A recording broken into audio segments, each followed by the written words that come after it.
Alors la semaine passée, je sais pas si vous avez vu, mais on a blindé parler du sujet Enjoy Phoenix, parce qu'en fait, elle a posté une photo d'elle où on voyait son acné, vraiment le visage à nu, où elle expliquait à quel point son acné la faisait souffrir chaque jour et que c'est la je ne sais quantième fois qu'elle pleurait en quelques mois en voyant son visage dans la glace en fait.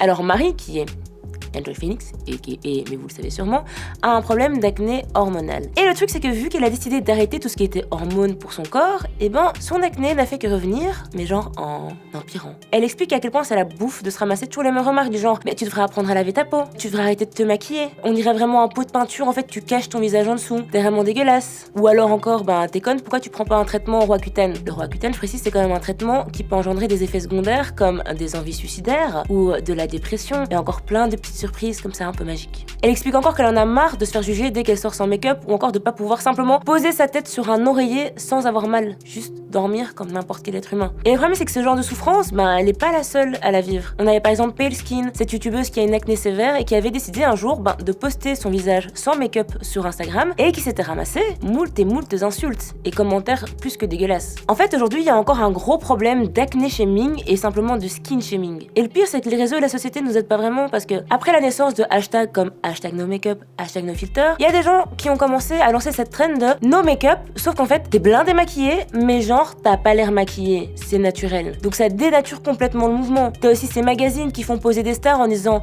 without make-up, no filter, mais qui au final vont retoucher les photos. Et le pire, c'est que peu importe ce que tu vas faire, tu vas te faire juger, tu vas te faire dézinguer. Si tu montres ton acné, que tu te maquilles pas, t'as l'air négligé, tu prends pas soin de toi, t'as un mauvais régime de vie, t'es un peu dégueulasse. Mais si tu te maquilles, alors là c'est tu caches ton vrai visage. T'es hypocrite, t'es qu'un mensonge sur pattes. Pourquoi tu montes pas ton vrai visage? T'es qu'un pot de peinture, une voiture volée, bla bla bla bla bla. Le nombre de gars, et je suis sûre que vous aussi, j'ai pas entendu dire oui mais vous, les meufs que vous maquillez trop comme ça, après au réveil vous êtes pas les mêmes. Ouais mais quand on se maquille pas au final on se ramasse des t'es malade aujourd'hui? T'as une sale gueule quand même.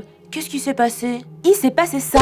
Quoi que tu fasses ou que tu fasses pas dans ta vie, il y aura toujours des gens qui vont venir mettre leur grain de sel comme ça dans ta vie, dans tes occupations, dans tes préoccupations, alors que tu ne leur as rien demandé. Et ce problème n'est pas réservé aux meufs, ça touche tout le monde. Encore une autre hypocrisie, c'est que les personnes qui vont dire ça vont être en admiration devant des chanteurs, des chanteuses, des stars, des acteurs, des actrices, des mannequins. Mais frère, tu crois qu'ils sont nés avec un trait d'eyeliner déjà fait et du highlighter sur la tronche? Eux-mêmes ont aussi leurs complexes, leurs soucis, utilisent du make-up, utilisent de la chirurgie. Donc en fait, si t'as pas envie de prendre d'hormones, de prendre la pilule contraceptive ou de prendre encore des produits qui sont pas naturels, c'est ton choix. Les gens attendent toujours que les autres soient parfaits alors qu'eux-mêmes ne le sont pas. Et en fait, personne ne l'est. Alors j'ai une proposition à faire. Tant qu'il n'y aura pas de remède miracle contre l'acné ou encore autre complexe, je vous propose un remède, celui de s'accepter comme on est et d'accepter les autres comme ils sont, dans leurs différences.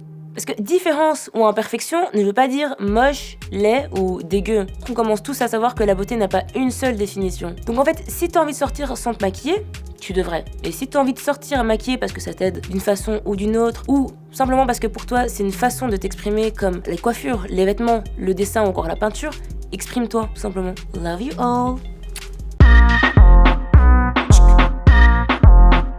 Si t'as aimé cette vidéo, n'hésite pas à t'abonner à la chaîne Tarmac. Et si tu veux encore regarder du Easy, il y a nos playlists. Donc tu peux regarder ceux d'hier, et d'avant-hier, et d'avant-avant-hier, et... tu m'as compris. Et n'oublie pas quand même de t'abonner à notre compte Insta.